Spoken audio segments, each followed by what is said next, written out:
What's up everyone, this is Wasted. I'm coming out with my second YouTube video, and in this one I'm going to be featuring a singles game battles match on standoff. Now the reason why I'm making a single search and destroy video is because I am a search and destroy player, and you know there's a lot of decision making in a search and destroy match, and I feel like it should be focused around me rather than my team, since I just started and I really want you guys to get a feel of how I play. So right here I'm playing, I believe this guy is somewhere around at 9k. So right here on standoff on offense, I like to read the player. Now actually the map being standoff is irrelevant because I do this on every single map I play. So the first thing I like to do is I like to read the player. Now this is second map, so I already have a feel of how he plays. I know that he doesn't like to play very aggressive, but sometimes likes to risk it all. So I make a lot of references to singles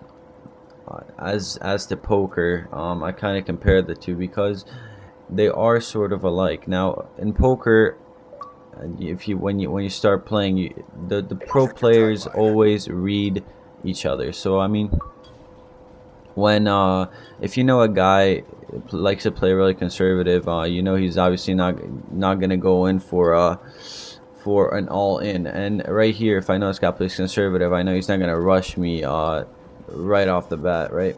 So at the beginning I'm playing a little conservative because the first round of the last map he did rush me, and I actually do end up dying this round. Now that was kind of unlucky because, you know, I did get a plan off and I went to a pretty bad spot.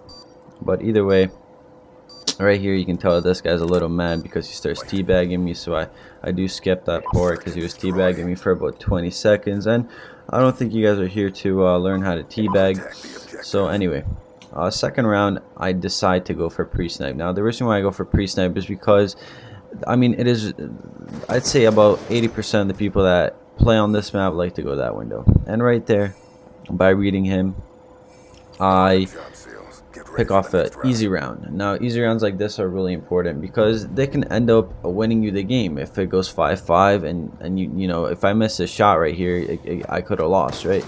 So right there I get an easy pick, and this guy was really predictable. I mean, almost everyone goes to that window.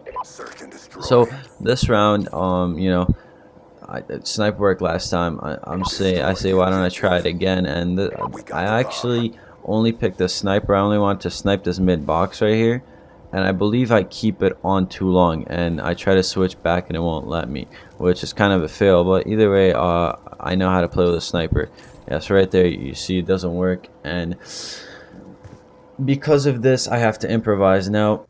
So I obviously go to a spot which I know I can actually, you know, do something with sniper with, and then I know I have a secondary, so, and it's a pistol, so I obviously have to get into a close range gunfight. So I decided to try to stay at close range. Now as you can tell, this guy is obviously not playing aggressive and he's really predictable. So I say, why don't I check all the predictable spots? Most predictable spot in the middle, I check it, he's right there. Now yeah, and the reason why I'm showing standoff as opposed to first map is because on standoff I had a lot more reads. I read this guy like a book. I mean, this guy was getting read left and right. I mean, he probably thought I had wall hacks. I mean, right there I get kicked out of party, but you can just ignore that. Either way, I was reading this guy like a book. So everything's going well. You know, I'm on a roll, so you know, I'm not trying to rush in yet. I'm only up 2-1, and I don't have enough of a lead. So I'm gonna say, why don't I keep watching the predictable choke points? And what do you know? Another predictable choke point right there. I pick off a kill, and that's a little of celebration right there for you. But yeah, I mean, I'd say that is probably the most common GB rush on this map right there, and right there is a spot that you can stop it from.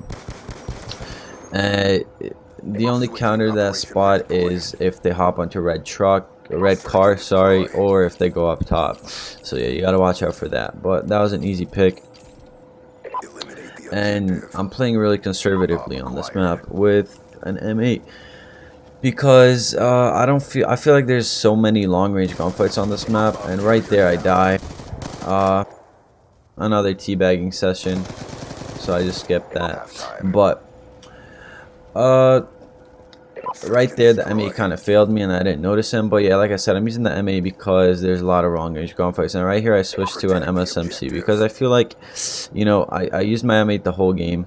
Right there I just lost a round with it, so I feel like all my momentum, you know, it should shift over to a sub. And I have to change up my gameplay a little bit because you can't do the same thing all game. It's just not gonna work, especially in 6-round SnD. So right there he gets the A plan off.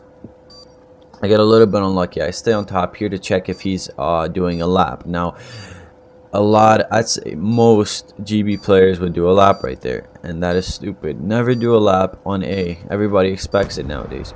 So right here, I'm just checking the most obvious spots, and I don't know what this guy is doing, and I don't know how I didn't see him right there, but apparently that is supposed to be a good strategy.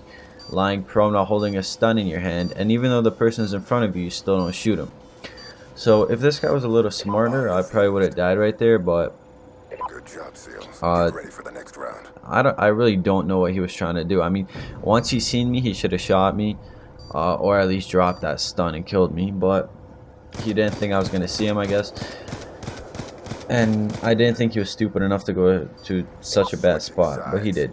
Okay, so we're starting up on round 5, and you know, I just pretty much almost choked that round with a sub, so I'm gonna go back to the M8 and check the mid box choke point. I don't see anybody, so you know, I'm pushing up a little bit. Gonna check, you know, I'm gonna check tank. Nobody at tank. Now I was gonna cross over to A, but right there I'm thinking, what if he's head glitching haystack? If he's head glitching haystack, he would have easily killed me. If he just head glitched haystack like that right there. So right here I'm just waiting. You know, I'm in my head right now, what I'm thinking is that he probably pushed up A and he's in my spawn. So I decided to get the A plan off, because normally I wouldn't go for the A plan. If it was like 3-3, I wouldn't, but since it's 4-2, I know I have the advantage and I might as well take a risk to try to put me up to 5-2. Right there I get a shot on him, and since I know he's hurt, I'm just gonna rush him and try to finish off the kill. So that was a pretty easy round, and he pretty much gave it to me by running in there like that and not seeing me in the first place. So I'm up 5-2 right here, and at this point I'm pretty confident. If you're up 5-2 in a singles, the one thing you want to do is not give up any rounds on, you know, stupid plays. So right here I decide to, I believe I do a mid rush, correct? Yes. So I pre-stun that, which is really predictable, and I once again read him. And so that, I think that's like the 8th read of the game. Anyway, he drops host. Hope you guys enjoyed, and subscribe for more.